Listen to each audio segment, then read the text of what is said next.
everyone, welcome back. We're doing a deep dive today into an episode of the Faith Beams podcast. Faith Beams, okay. And they're looking at finding hope and healing, during times of national transition, which I think is super interesting. Yes. And specifically, they talk about a new president and the aftermath of those terrible wildfires.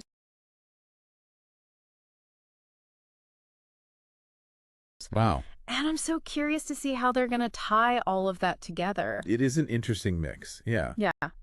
What are your thoughts on that? Well, it makes you think about how people turn to faith for comfort and guidance when things feel uncertain.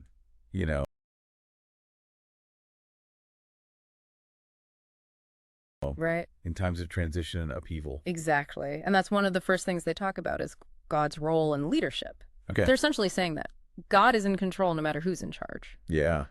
That's a powerful concept. It really is. It is. I mean, think about how that belief might impact how people view political transitions. Right. For example, does it create a sense of peace, knowing there's a bigger plan? Or does it raise questions about human responsibility in leadership? Ooh, that's a good question. Yeah. I'm kind of leaning towards that bigger plan idea. Okay. They even bring up Daniel 2.21. It says, he changes times and seasons. He deposes kings and raises up others. He gives wisdom to the wise and knowledge to the discerning. I mean, wow, if you believe that, it kind of puts things in perspective. It does. It makes you think about free will, too. Right. Like, our choices really our own? Or they're this divine hand guiding things? It's a question that's been debated, for centuries. Right. Philosophers, theologians, everyone. For sure. But then they switch gears completely and talk about those devastating wildfires and finding refuge during that. Right. They frame God as a source of comfort when everything else feels lost. Yeah. Which I think, makes a lot of sense. Well, think about it. When you're facing that kind of loss and destruction, wouldn't you seek solace wherever you could find it? I mean, and for a lot of people, faith provides that. Right. That sense of hope and resilience. Totally. They even quote Isaiah 61.3. Okay. Which talks about exchanging ashes for beauty and mourning for joy. Wow. It's such powerful imagery, especially when you think about all the devastation.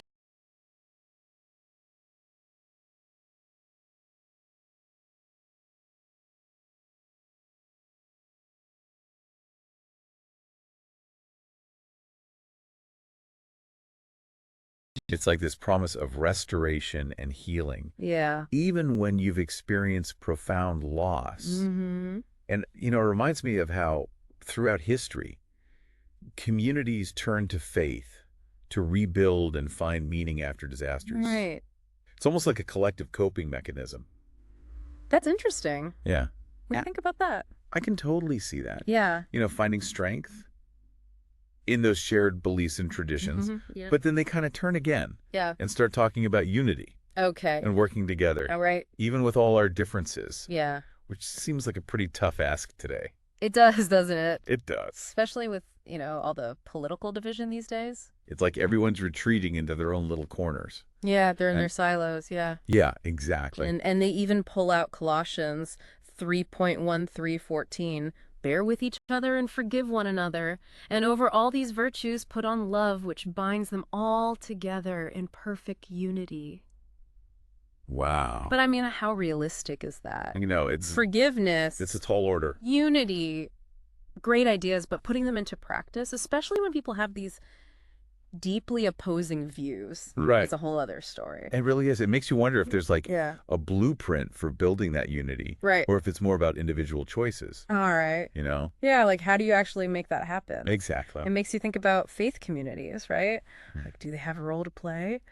Yeah, that's interesting because, throughout history, they've been at the forefront of a lot of social change movements. Right. But they've also been, sources of division and conflict at times. Right. It really just depends on how those beliefs are interpreted, I guess. It's like this paradox. Yeah. Right? Like this potential for good and bad. For sure. But then they kind of switch gears again. Okay. And they talk about hope for the future. Okay. And that God has a plan even when things look really bleak. Right. And that there's always a reason to be hopeful. It's so interesting how they tie that in. Yeah. Think about it from like a psychological perspective. Okay. Hope is such a powerful emotion. It is. It can help us cope with stress, make healthier choices, boost our resilience I love that. when facing challenges.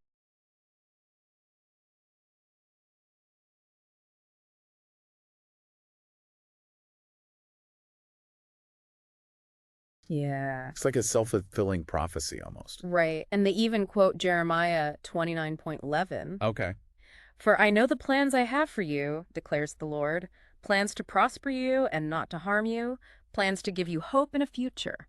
Mm-hmm. It's like such a go-to verse for people. Yeah, it's very comforting, Yeah, especially during tough times. totally. It reminds you that, you know, there's something bigger going on, Right. even when we can't see it.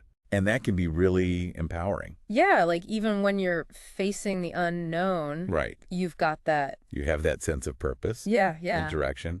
But then they end with this call to action. Oh, They're telling listeners to pray, act, and unite. wow. That's a pretty bold statement. It is. Makes you wonder how those actions translate, into Yes. real world change. Exactly. Like, what does it mean to pray Right. in a way that makes a difference? Yeah. And how do you act in a way that aligns with your beliefs, Right. but also has a tangible impact? And how do you unite with people who have Yeah. totally different viewpoints? Like they're asking listeners to take this leap of faith, They are. both literally and figuratively. I think that's a great way to put it. Yeah. So it's about bridging that gap Yeah, between belief and action. exactly.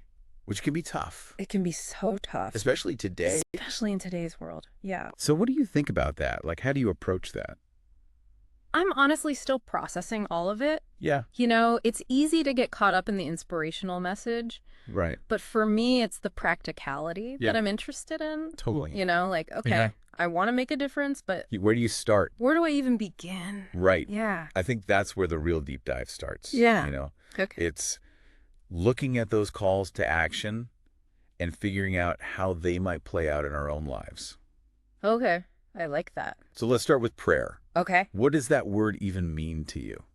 I think for me, it's always been about connecting to something larger than myself, Okay. finding a sense of peace and guidance. Mm-hmm.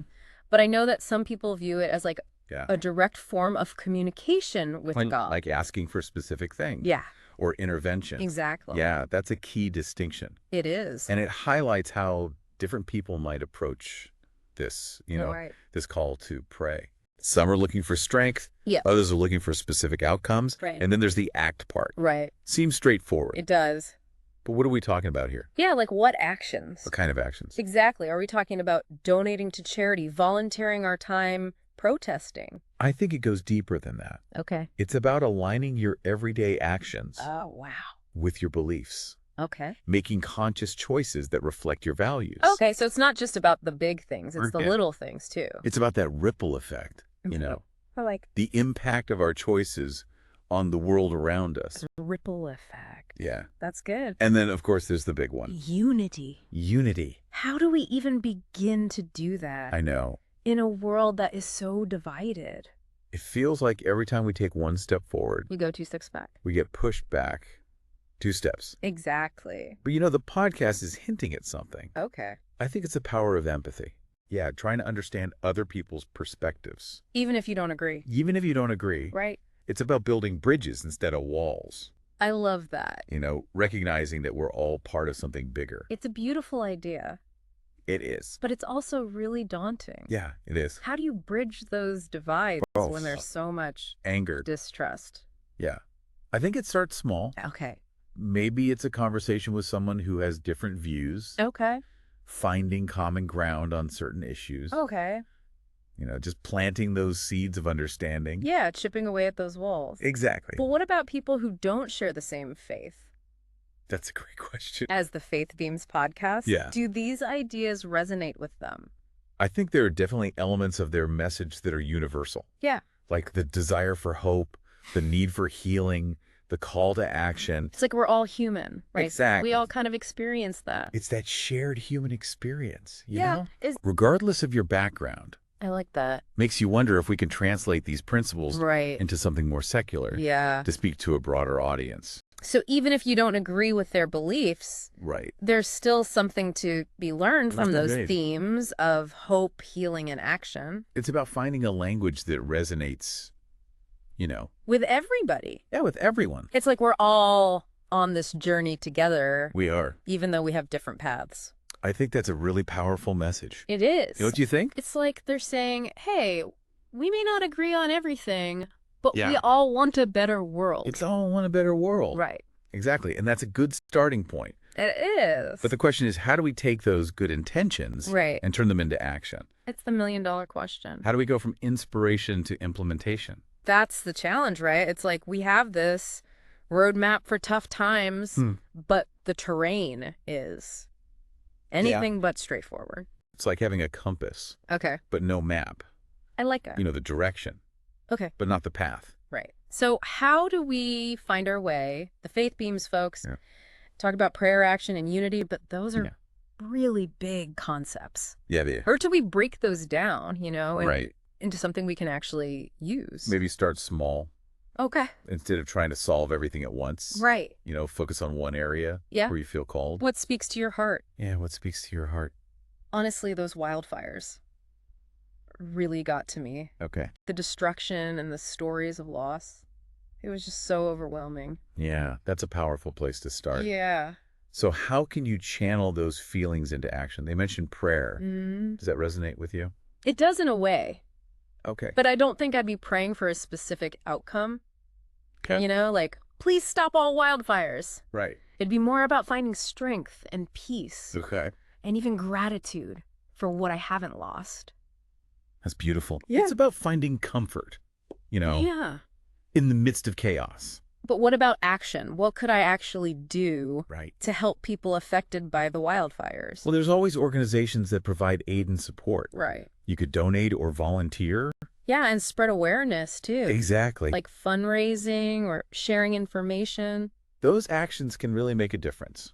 It's like actions speak louder than words. Right. But they also talked about unity. They did. How do we foster unity around something like climate change, That's a tough one. which fuels these fires? Yeah. It is a tough one. I think empathy is key. Okay. Listening to different perspectives, Even if you don't agree. even if you don't agree. Right. Finding common ground. Yeah, working together to find solutions. Exactly. It's like we all share this planet. You do. We all have a stake in this. We're all in this together. Right. And it might mean having some uncomfortable conversations, They might. but those conversations are important. They are, if we want to build a better future. So it's prayer, action, and unity, Mm-hmm. but it's also empathy, understanding, Yeah. finding common ground. It's about taking these big ideas. Right. And figuring out how they work for you. Exactly. And knowing that we're not alone Yeah. in this journey. We have each other. This has been a really eye-opening deep dive. It has. What started as looking at one podcast episode Right. turned into thinking about how we face challenges and find hope. Yeah, in a world that can feel chaotic It can. and uncertain. Yeah. And I think the biggest takeaway is that hope is not something that just happens. Mm-hmm. It's something we have to work for. It's something we cultivate. Right, through our choices, our actions. And our willingness to connect, even when it's hard. even when it's hard. So as you go from here, we encourage you to think about this. What small step can you take today to bring more hope, healing, or unity into your own life or the world? It doesn't have to be huge. Just a small act of kindness, a moment of reflection, or conversation that bridges a divide. Remember, even the smallest ripples can create waves of change. Until next time, keep diving deep and keep the hope alive.